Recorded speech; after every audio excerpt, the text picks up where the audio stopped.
Hello, Kalupad, Janet. Good morning, Jan. Good morning. Polishing taglis tayo. Polishing lang. Frequently asked questions to help our Kalupad uh, go through the process of enrollment and even after enrollment. So, ano yung mga usual na na-encounter mo first sa enrollment? Sa application form. Application form. Kailan natin bibigyan ng application form, di ba? Una, mag-send sila ng letter of intent addressed to the director. Do not put names. The name of the director. Just say the director. Address it separately. Okay? Separate attachment, right?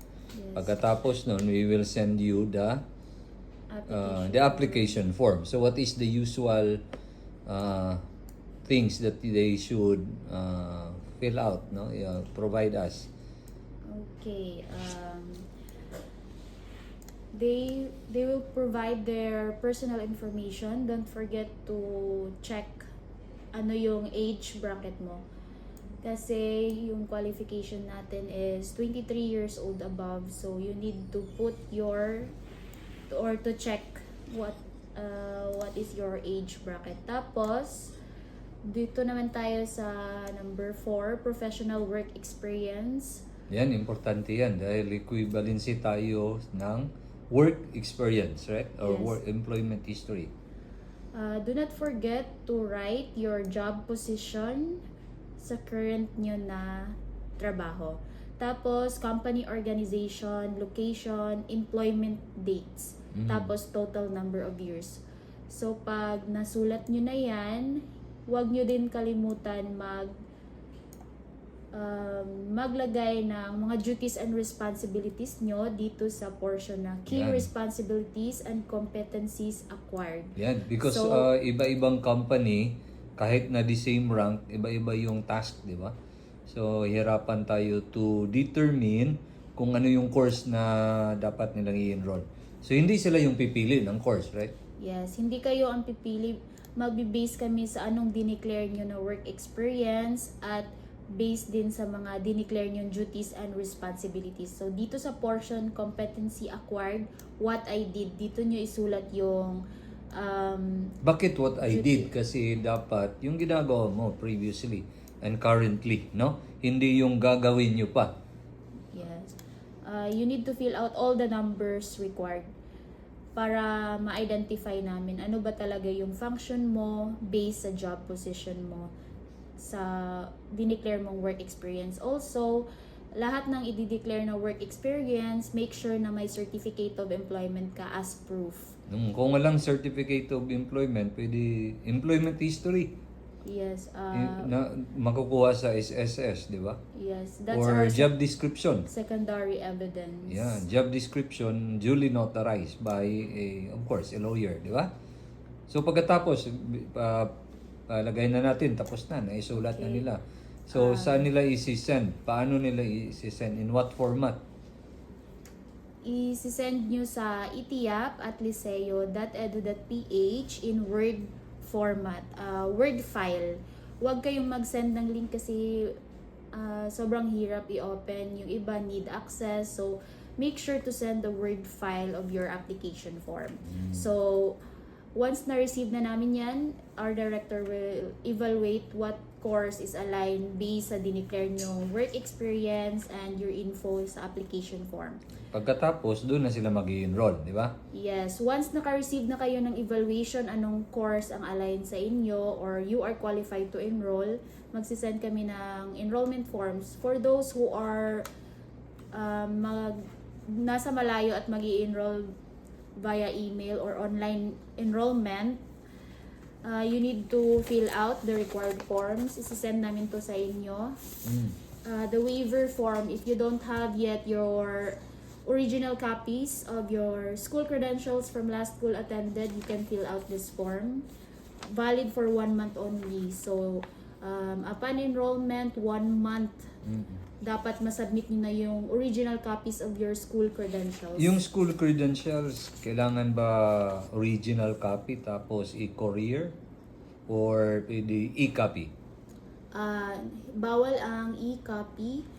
Kailangan yung, if you are from outside CDO, may ipoprovide naman kaming details via LBC, saan nyo siya i-send. At Pero i-a-address. temporarily, pwedeng mag-send ng e-copy, right? Yes, pwede naman yun. Next, ito, fill out nyo lang yung dito sa upper portion. Once done na kayo sa online registration, yung sinend namin QR, lagay nyo lang yung temp ID nyo dito. Tapos, do not write anything here. Dito lang sa Sino yung gagawa nun sa yung succeeding steps? kami na ang mag-process ng enrollment nyo. Yes, kayo na yung mag-enroll? Yes. Oh, baka dadami yung online natin enrollees. Masaya dahil kayo na pala yung maggagawa nun. Tapos, do not forget to fill out this 4 pages to, so you need to provide your details, especially dito sa educational background. If you are college level, undergrad, you need to declare your college last school attended kasi malalaman ng CHED yan kung nag-enroll ba kayo previously sa other colleges. So, you need yung i-declare yan dito sa form. Yan, oo.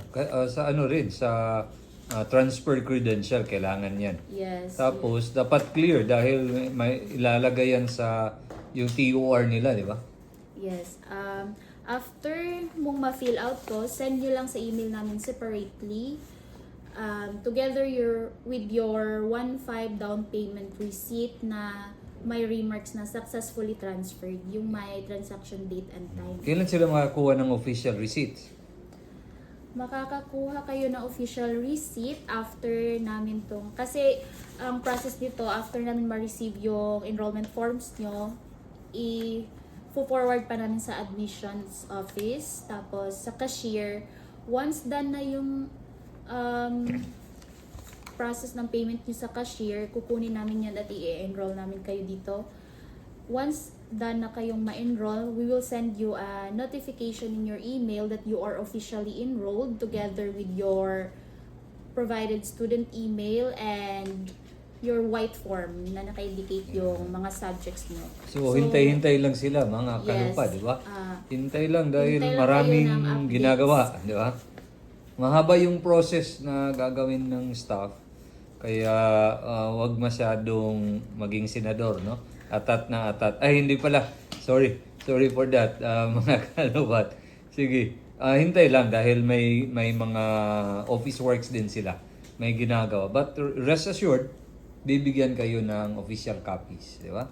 Yes. Yan, kung may mga questions pa kayo, saka yung tumatawag, nagtitext, pasensya na ha, dahil medyo busy yung linya.